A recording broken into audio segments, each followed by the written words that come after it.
Hey guys, welcome back to my channel. It's Chelsea, and today we're going to be talking about my favorite foundations from all of 2019. So if you haven't already, please go and take a look at the video that I made talking about my top favorite products across the board of 2019. And in that video, I said that I was going to be doing follow-ups to that, talking about my favorites from different categories, because in that video I tried to keep things a little more concise and just really only talk about like the most standout items from each category.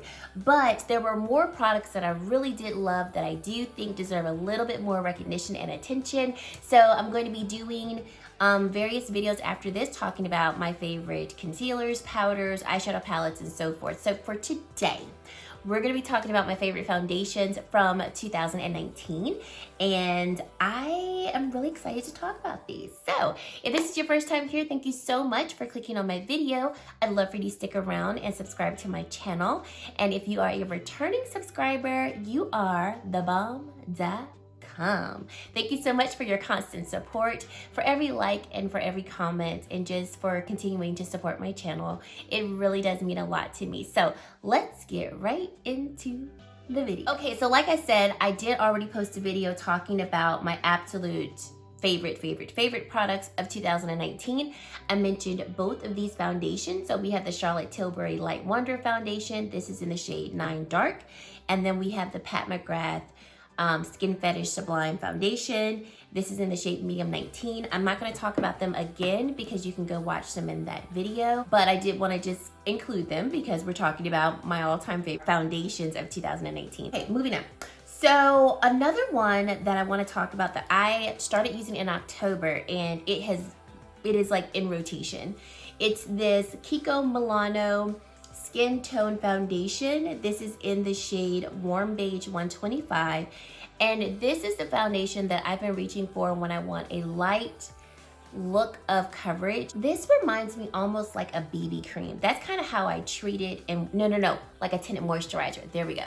That's how I treat this. So when I want just something to like, you know, take away some of my redness, I don't really want to wear concealer under my eyes. I just want to throw something on my face and my face look nice and vibrant, alive, awake. But I really don't want a lot of heavy coverage. This has been my go-to. And it is drugstore price. So this foundation I think retails for about $15. This has really become a very strong favorite in a short amount of time. Okay, another one that I bought in Europe that I have fallen in love with too is the Shiseido Syncro Skin Refreshing Foundation. This is in the shade 420 Bronze, and this foundation looks so just effortless on the skin. Very pretty. This gives me a nice medium coverage.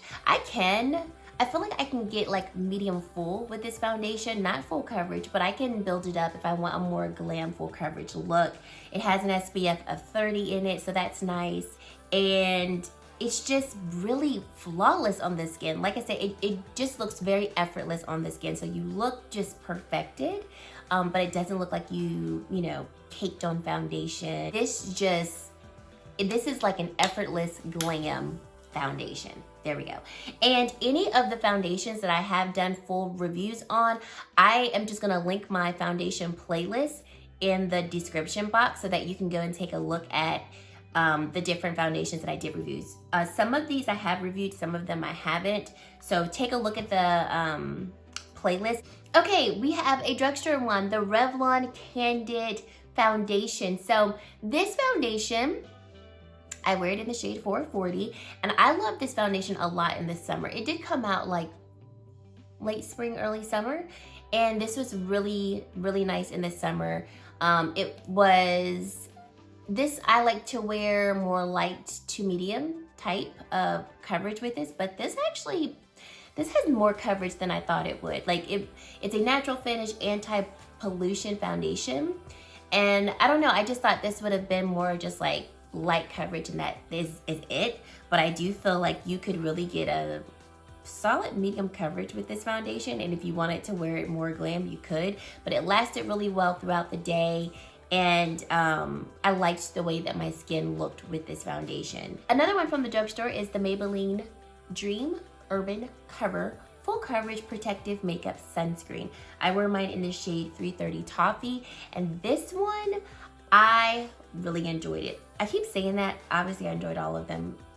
Sorry if I keep repeating myself with that. But this one reminded me a lot of the It Cosmetics CC Cream because of its coverage. And I actually did do a video, and I'll link that down below, showing, comparing the two.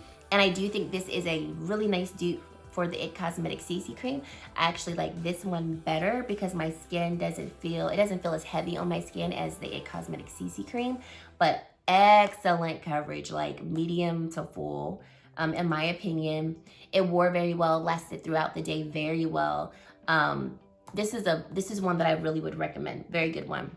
Do y'all remember the Josie Maran Vibrancy Foundation? This was a summer favorite of mine. So my shade is RG75, and the summertime, I could not get enough of this foundation. So this is an oil-based foundation, has argan oil in it. The shade probably would be too dark for me for sure now because I got it in the summer and it was like a smidge, just like a hair too dark, but I could make it work with concealer and stuff. But ooh, I love the finish of this foundation. So it is obviously more dewy because it does have argan oil in it, but it just looks so beautiful on the skin. I could get a good 8 hours from this foundation. This is not gonna be like, 12, 16 hour type of wear, but it did break down nicely. It did not break me out, ironically. With it having oil in it, I initially thought like, ooh, this might break me out if I'm wearing it too much, but it didn't break me out, and I thoroughly enjoyed this foundation. I loved just like the glow that it gave to my skin. The Anastasia Luminous Foundation. Let me turn it this way because I don't like that. I don't like this. I just think this is tacky. The Anastasia Luminous Foundation was a huge favorite of mine toward the end of the summer. I wear mine in the shade 410C. This foundation, although you can get a good medium coverage from it, I loved to wear it light. And I don't know, I don't know why, but you can build it up and it looks beautiful just the same. But I love to wear this on days where I wanted a more light coverage and I just really wanted to throw something on my face and walk out the door. This foundation I could do with it, and I have. Like, I literally have been like, ooh, I got 5 minutes, and I would just dot a little bit on my face, blend it out, throw on a highlight, and I was out the door. And I loved it for this. And like I said, I have worn this more medium coverage and it looks beautiful. It says it's a luminous foundation, but it is not dewy. So the term luminous, don't confuse it with dewy. It just looks, your skin just looks really nice and radiant, but it's not oily. A couple of times I've worn this, I did not set it and my face did not look extremely oily and greasy at the end of the day. But I do think this is just a beautiful foundation. It looks so well on the skin. So don't let the term luminous fool you. If you have more combination oily skin, I do think it is a foundation that could work for really any type of skin tone. Your face looks more radiant over dewy. Loved it. And another thing, if you have not tried this foundation, try to go in store and get it matched, because the shade descriptions are just off. Like this, like I said, I'm wearing shade 410C. C stands for cool. Am I cool tone? No, not at all, but this is a really good shade match. So try the foundation in store so you can get a better match. Ooh, do y'all remember this one? The Dior Airflash Spray Foundation. I have mine in the shade 4.5N. Love this. When I wore this and when I talked about this in the review, I was like, filter face, literally. Like I just felt like I had a filter over my face. So pretty, so like just filter face. Like, check out the review of this so you can see what it looks like. This foundation says that it's water resistant and that you get 12 hours of wear. And I don't know about 12 hours of wear. This can get me through a work day. I will say that. It gets me through a work day. And even though it is very expensive, and other reviews that I've seen where people have worn this, they usually reserve it for, a special occasion because you can waste a lot of this product because it is a spray. I don't feel like I waste product because I just spray it directly onto my face, and I get pretty close to my face. So I'll literally just close my eyes and like literally spray like this so that I minimize the amount of waste that I have. I do not spray it onto my brush. I don't, no, we're getting all the particles on our face. So I don't feel like I've wasted too much of this foundation, as much as I probably could have. Ooh, but I love the foundation. I can get a nice medium coverage to this foundation, which I'm happy with. And yeah, it's one of those foundations where it's expensive. It's totally not necessary, but totally glad that I have it, and I would fully recommend it to you if it's something that you've been eyeing. Okay, we don't have that much more. The NARS Sheer Glow Foundation, I have mine in the shade Candid. This is just so nice. Just so nice on the skin. So this was a foundation that I refused to try when I had more oily skin because I heard sheer glow, and I'm like, oh no, I don't want no glowiness on my face. And then earlier this year, I was like, well, my skin is a little bit more normal. Let me try it. And kind of like the Anastasia Luminous foundation, the term, the name kind of fools you to think you'll be really dewy, and you're not, but you have this nice glow to the face, or this radiance. I would say it's more of a radiance.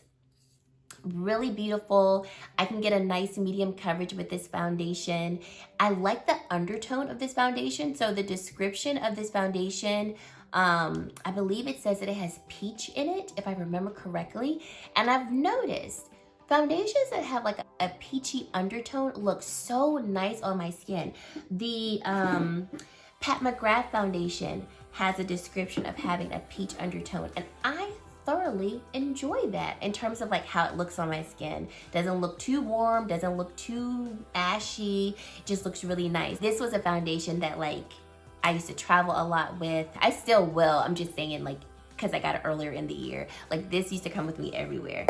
And then we just have a couple more and we're done. So these two, Fenty Beauty. So I love the Fenty Beauty Pro Filt'r foundation. Out of the two, I think I still like the Pro Filt'r one more because I just love the way it looks on my skin. I wear the shade 350, and the Pro Filt'r Soft Matte is a little too matte for me now. So now that we have the Hydrating foundation, I love mixing them together, and beautiful coverage, beautiful finish. Definitely can get up to full coverage with these two, especially when you mix them.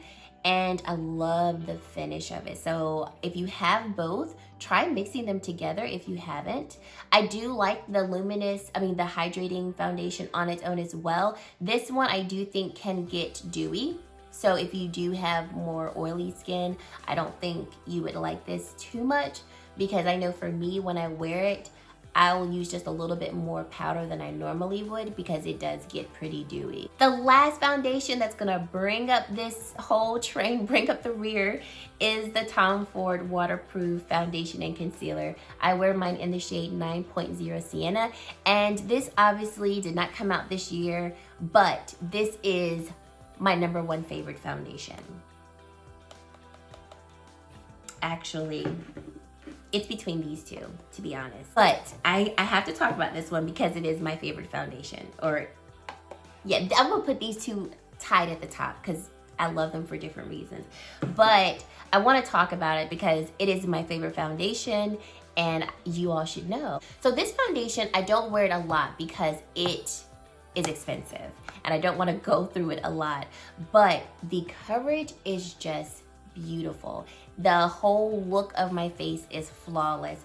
Every time I put this foundation on, I go, I see why you're $87. And although I do not think anyone should pay $87 for a foundation, it's great when you have a very luxury price tag, but then you can justify it by saying, I see why. Because all of my other foundations that I have, I love, the ones that I've talked about here. I mean, I would recommend any of these foundations to you all wholeheartedly.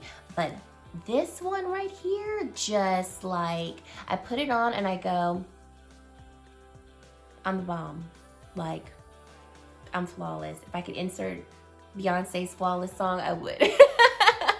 But it's one of those foundations that when you put it on, you're just like, yes, it does everything that I want it to do. I look flawless. I don't see pores. In terms of coverage, this is full coverage. I don't like to really wear any foundation full coverage, so I like that I can manipulate the coverage so that it's not totally full coverage. This foundation is just, it is my favorite. I mean, it is my favorite. When I run out of it, I will repurchase it again. I don't really think I've talked about it too much on my channel. And like I said, it's not because I don't love it, because it is my favorite. I don't know. I just don't talk about it too much. Maybe I should. I don't know why. We talk about this more. Maybe because it's not new. Maybe that's what it is. Who knows? But this is my all-time favorite foundation. If I could only have one, oh, don't make me do it. I'm not gonna say that. If I could only have 2 foundations, I would be good with these 2. That's a hard one, because now I'm looking at all of these and I'm like, oh, but I love you too. If I could, I don't even want to do that. But if though, you know, if I had to choose 2 of my foundations, oh my gosh, and I'm looking at other ones too, and I like them for various reasons. Okay, but of these that I've talked about, I would be happy with these 2. Oh Lord, no, I can't do this. I can't. This is my favorite foundation, hands down. I've thoroughly enjoyed this, and I haven't ran out of it, so I will continue to enjoy it. And that's it, guys. Thank you so much for watching this video. I've done a lot of foundation reviews this year, and if I didn't talk about a foundation that I did like, it's not that I didn't like it, and it's not that I don't recommend it, so don't think that. It's just, these are the foundations that really stood out to me, and they made this video because of how often I used them after I got them. I just noticed I don't have on a lip product. Oh, how did I get this far in this video and did not put a lip on? Okay. We're at the end, so it doesn't matter. So yeah, these are the ones that just stood out to me that I feel like if you're interested in any of them, I don't think you'll be disappointed. I say that, you know, kind of loosely because everyone's skin is different, but I thoroughly enjoyed all of these. I will continue to use them in 2020. These are amazing foundations, and I'm so glad that I had the opportunity to try them and to love them and, you know, share them with you guys. So thank you guys so much for watching this video. I really hope that you enjoyed it. Leave me in the comments below what your favorite foundations were for 2019, because I want to know, because I might try them in 2020 and give my thoughts on them. And yeah, thank you guys so much for watching, and I really hope to see you in my very next video. Bye, guys.